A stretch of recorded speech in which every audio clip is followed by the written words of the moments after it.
Hello बच्चों, तो आप प्रश्न को देखते हैं। उस बिंदु के निर्देशांक ज्ञात कीजिए जो बिंदु 5,3 और 10,8 को मिलाने वाले रेखाखंड को 2:3 के अनुपात में अंतः विभाजित करता है। तो दिए गए प्रश्न के मुख्य उदाहरणों की बात करें तो बच्चों देखो यहाँ पर दो बिंदुओं, बिंदु ए जिसका निर्देशांक x1, y1 तथा बिंदु बी जिसका निर्देशांक x2, y2 है। तो इन बिंदुओं को मिलाने वाला रेखाखंड AB को बच्चों यहाँ पर बिंदु P M1 तथा M2 के अनुपात में विभाजित करता है। तो यहाँ से बच्चों हम विभाजन सूत्र का प्रयोग करके P का निर्देशांक ज्ञात करते हैं। तो यहाँ से बच्चों देखो विभाजन सूत्र से P का निर्देशांक जिसे बच्चों हम x, y से प्रदर्शित करते हैं तो ये बराबर हो जाएगा किसके। तो देखो यहाँ पर x1 गुनी m2 प्लस x2 गुनी m1 बटे में यहाँ से बच्चों देखो m1 प्लस m2 यहाँ से बच्चों देखो y1 गुनी m2 प्लस y2 गुनी m1 बटे में m1 प्लस m2। तो इस मुख्य अवधारणा की सहायता से बच्चों हम दिए गए प्रश्न को हल करेंगे। बच्चों देखो यहाँ पर हमें बिंदु ए का निर्देशांक दिया गया है 5,3। तो यहाँ पर हम लिखेंगे 5,3 तथा बिंदु बी के निर्देशांक हमें दिया गया है 10,8।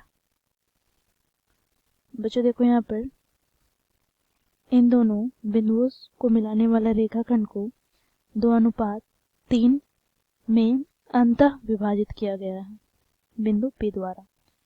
तो यहाँ पर बच्चों देखो m1 का मान क्या हो जाएगा, तो 2 और m2 का मान क्या हो जाएगा, तो देखो यहाँ पर 3। ठीक है, तो यहाँ से बच्चों हमें P का निर्देशांक ज्ञात करना है। तो इसके लिए बच्चों हम विभाजन सूत्र का प्रयोग करेंगे। तो विभाजन सूत्र से यहाँ से P का निर्देशांक अर्थात P यहाँ पर x, y बराबर क्या हो जाएगा, तो बच्चों देखो यहाँ पर x1 गुनी m2 प्लस x2 गुनी m1 बटे में m1 प्लस m2 यहाँ से बच्चों y1 गुनी m2 प्लस y2 गुनी m1 बटे में m1 प्लस m2। तो यहाँ से बच्चों देखो x1 का मान हमें क्या दे रखा है प्रश्न में, तो यह हमें दे रखा है बच्चों 5। तो यहाँ पर 5 गुनी m2 हमें क्या दे रखा है, तो 3 प्लस x2 हमें क्या दे रखा है, तो 10 गुनी m1 क्या दे रखा है, तो 2 बटे में बच्चों यहाँ से m1 प्लस m2 अर्थात 2 प्लस 3 इसी प्रकार y1 हमें क्या दे रखा है, तो 3 गुनी m2 हमें क्या दे रखा है, तो 3 प्लस y2 हमें क्या दे रखा है, तो 8 गुना m1 क्या दे रखा है, तो 2 बटे में बच्चों देखो यहाँ पर m1 क्या है, तो 2 प्लस m2 क्या है, तो 3।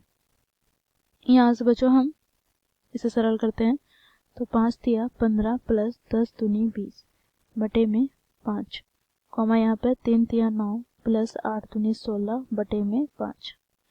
बच्चों इसे हम आगे सरल करते हैं तो यहाँ से हमें प्राप्त हो जाएगा 15 प्लस 20 35 बटे में 5 यहाँ से बच्चों देखो 16 प्लस 9 25 बटे में 5।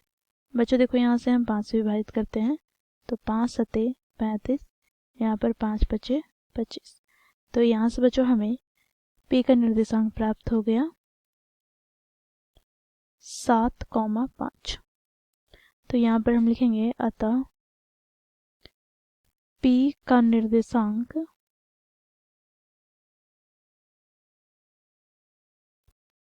7,5 है। तो इस प्रकार बच्चों हम मुख्य अवधारणा की सहायता से दिए गए प्रश्न को हल किए। आशा करती हूँ आप लोगों को यह प्रश्न समझ में आया होगा। धन्यवाद।